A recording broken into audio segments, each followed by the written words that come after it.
So the code that came up says that it was the rear ABS sensor. Now that's pretty common on these particular vehicles. The good news is it's right on the rear differential. It's easy to get to, so all we have to do is get this up on the lift.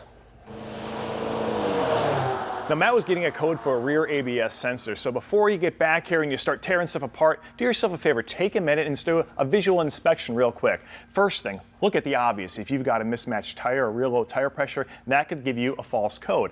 That's not the case right here, but it's something to look for. The other thing you want to do is check the wiring going to that ABS sensor. You want to trace it along the frame rail here. See if you've got a situation, you've got a crimped wire or one that's been pinched or chafed or rubbed through. It could be grounding out on the chassis. That's not a good thing, and that could be the problem right there.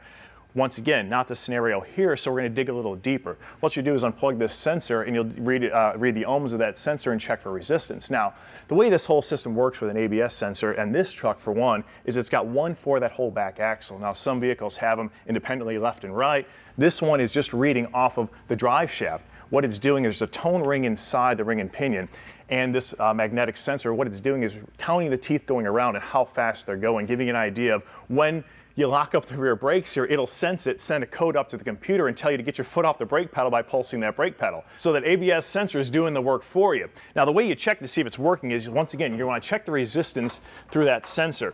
So what we'll do is look for a reading that's above 2,500 ohms. If it is, we know the sensor is bad. You know it's the sensor and not the circuit. That's exactly what the scenario is here. So at this point, all you have to do is replace the sensor. It's pretty easy to do. You grab yourself a new one from Delphi.